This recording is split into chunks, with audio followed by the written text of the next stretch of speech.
Assalomu alaykum aka-ukalar, xo'pmiylar, yaxshimisizlar? Men Rahimov Samandar, shu Gigimon trading jurnalini asoschisi hisoblanaman. Xo'p, men birinchi bitta savolga javob berib o'tishim kerak. Gigimon loyihasi, ya'ni o'sha Gigimon trading jurnali nima vazifani bajaradi va u treyderlarga nimaga kerak? O'zi aslida nom bilan kelib chiqsa ham trading jurnal deyilgani uchun уже bu trading jurnal vazifasini bajarib beradi. Ya'ni har bitta qilayotgan сделкалаringizni, pozitsiyalaringizni o'zini xotirasiga yozib boradi va sun'iy intellekt o'zini tavsiyalarini sizga berib boradi. Ya'ni o'sha avtomatlashtirilgan tarzda MetaTraderga sinxron tarzda ulangan, qaysi ochishlar bilan adashmasam 1 sekund yoki 0.50 sekundda уже qaytib tushadi platformaga. Undan keyin sizga izoh yozishingizga undaydi. Izoh yozib qo'yganingizdan keyin o'zini xotirasiga saqlab turib, oxirida bir kunda 2 marta u o'zini обновлениясini qilib sizga o'zini xulosalarini chiqarib beradi. Qisqasi shunaqa. Hop, bo'lmasa kerakda birinchi tanishtirib o'tishdan boshlayman. Gigimon trading jurnaliga kirishinglardan birinchi o'rinda xuddi shunaqa interfeysga ko'zingiz tushadi. Bu yoqda hamma narsani bemalol o'qib chiqsanglar bo'ladi. Bir boshidan bemalol o'qib chiqib, oxiriga kelganda xuddi shunaqa kirish uchun formaga ko'zingiz tushadi. Xo'p, birinchi qiladigan ishinglar, agar sizlar yangi user bo'lsanglar, yangi akkauntni bosib turib, bunda to'ldirish kerak bo'lgan ma'lumotlarni to'ldirib, ro'yxatdan o'tasizlar. Hozir uni ham ko'rib chiqamiz. Agar siz eski user bo'lsangiz, Gigimon ID, ya'ni Gigimon o'zi sizga ID beradi. O'sha ID yordamida yoki emailingiz yordamida yoki shunaqa qilib parol bilan kirsangiz bo'ladi. Hop, agar yangi user bo'lsangiz, yangi akkauntni ochishni bosasiz. Bu yoqqa ismingizni, familiyangizni, parolingizni, yana parolingizni terib to'ldirib, уже kirishni bosganingizdan keyin hozir premyer qilib ko'ramiz.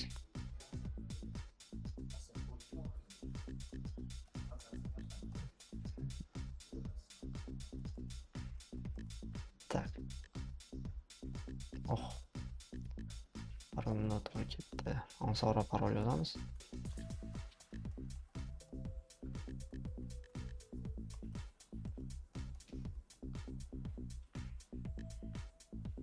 Tak, xuddi shunaqa narsa chiqarib beradi. O'qiyotgan bo'lsangiz Telegram orqali tasdiqlash, ro'yxatdan o'tish, yakunlash. Keyin bu yoqda o'sha Gigimon bot silkasini beradi.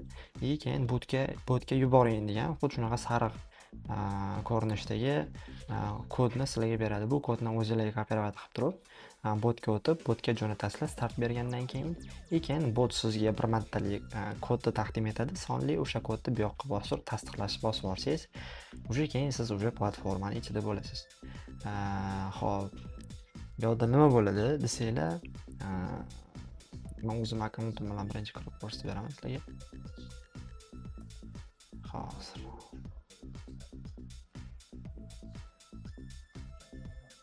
tak, sizlar birinchi kirganingizda, ya'ni registratsiya qilib kirganingizda sizlarda mana bu narsa paydo bo'ladi. Ya'ni bu price list, o'zingizlarning xohlagan tarifinglarni sotib olsanglar bo'ladi. Bemalol bu yoqda qaysi tarif uchun qanaqa imkoniyatlar ochilishini ko'rib olsanglar bo'ladi. Keyin bu yoqda o'sha referalniy sistema bor. Sizlar o'zingizlarga referalniy ссылка beradi. O'sha ссылка orqali do'stinglarni taklif qilsanglar, tariflarga qarab o'ziga yarasha chegirmalar qilib beradi bir oyga.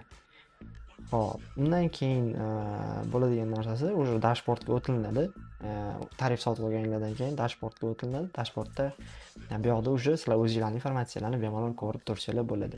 Hop, bu yoqda umumiy balansinglar, qancha foydadasizlar umumiy balansdan, keyin o'sha foydalarni yoki zararinglar qanchalik dollarda ko'rsatib turadi.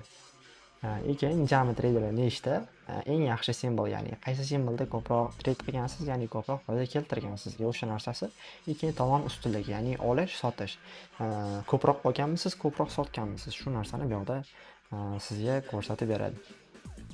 Xo'p, tomon ustunliklarini tushunib oldik. Undan keyingi bizda ko'riladigan narsa, so'nggi treyderlaringiz ham dashbordda bemalol ko'rib olsangiz bo'ladi. Bu sariq belgilanib turgan narsa nima deb o'ylashingiz mumkin? Bu sariq belgilanib turgan narsa sizga alohida qilib ko'rsatib turadi. Izoh yozmagan pozitsiyada shunaqa alohida ko'rsatilgan. Xo'p, dashbord ro'yxatda xuddi shu narsalardan iborat. И keyin bu yoqda Gigimon AI bor. Bemalol bu bilan suhbatlashishingiz bo'ladi. O'sha platforma haqida qanaqadir savollaringiz bo'ladigan bo'lsa, bemalol javob bera oladi sizga. Trade qo'shish orqali o'sha ikkinchi bizani sahifamizga o'tishimiz mumkin. Bu yoqda bemalol siz o'zingiz ruchnoy qo'lingizda pozitsiyalaringizni qo'shib chiqishingiz mumkin. Xohlang foreksda, xohlang kriptoda, xohlang aksiyada. Hamma shart-sharoitlar bor. Hammasini xohlab yozib chiqsangiz bo'ladi. Oxirida izoh yozasiz, pozitsiya qo'shishni bossangiz, pozitsiya sizga qo'shib beradi. Hop, bundan keyin bu yoqda CSV fayl qilib turib, misol uchun bittalab kirgizmoqchi emassizda, sizning o'sha tarixingiz bor, o'shani CSV fayl qilib turib, shunda yuklab olsangiz ham bo'ladi. Fayl tanlash bo'yicha o'zingiz xohlagan faylingizni tanlab bunga yuklaysiz. Shablon kerak bo'lsa, bu yoqda shablon ham yuklab beradi sizga. O'sha shablon bo'yicha to'ldirib chiqasiz. Xo'p, undan keyin bizda broker integratsiyasi uchun MetaTrader 5 integratsiyasi mavjud hozirgi kunda. Bu yoqda bemalol o'qib chiqsangiz bo'ladi, qanaqa qo'llanma, nima qilish kerakliklari yozilgan. Keyin bu yoqda ikki xil uslubda siz bu AI ni qo'lga kiritishingiz mumkin. AI deganda shunda bu robot hisoblanadi. Robot sizning hisobingizga ulanib turib, siz qilgan zelkalaringizni Gigimonga olib beradi. Robotni bemalol bu yoqda yuklab olib turib, MetaTraderga qo'shsangiz bo'ladi. Xohlasangiz bu yoqda kodini nusxalab turib, o'sha MQL5 degan o'zini shunaqa приложениесі bor. O'sha приложение orqali qo'shishingiz ham bo'ladi. Xo'p. Trade qo'shish xuddi shu etaplardan o'tadi. Xo'p, undan keyin trade tarixi. Bu yoqda hamma qilgan trade'laringizni ko'rishingiz bo'ladi. Hammasi shu yerga yozilgan bo'ladi. Keyin bu yoqda izoh so'raydi, обязательно izoh yozib berishingiz kerak. Keyin bu yoqda hamma qilgan trade'laringizni o'zingizga CSV faylda yuklab olasiz. Undan keyin 30 kunlik, 90 kunlik va butun umrlik trade'laringizdan xuddi shu yerda turadi. Xo'p, undan keyin bu yoqda siz o'zingizni trade'laringizni bemalol sortirovka qilsangiz bo'ladi. Endi bu yoqda faqat hozir tillada zelka bo'lgani uchun faqat tillani ko'rsatyapti. Keyin bu yoqda bunaqa narsa bor. Misol uchun siz zelka qildingiz, minus qilib qo'ydingiz zelkangizda, o'sha zelkani yashirmoqchisiz, yo'qotmoqchisiz. Примерно aytaylik, X bosdingiz. Keyin bu yoqda sizdan trade'ni bekor qilinsinmi deb so'rayapti. Keyin izoh so'rayapti. Izoh yozaylik. Secret deb yozamiz. Keyin bu nima bo'ldi? Yo'q bo'ldi, to'g'rimi? Bu haqi ketdi desanglar, endi bu arxiv bo'limiga o'tadi. Bu yoqda hamma sizlarning o'chirgan pozitsiyalar shu yoqda turadi. Bu nima uchun qilingan desanglar, bizda shunaqa narsa bor. Investorskiy, ya'ni siz o'zingizni yoqtirgan traderlaringizni bu yoqqa qo'shib olsangiz bo'ladi. Misol uchun aytaylik,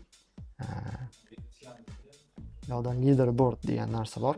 Leaderboard bu misol uchun bu yoqda endi hozir bittadoni o'zi keyinchalik o'sha userlar ko'paygani sari bu yoqda o'sha traderlar ko'payib reytingi bo'ladi. O'sha reytingida bittasini olasiz, kuzatishni bosasiz, keyin bu investorskiga o'tadi.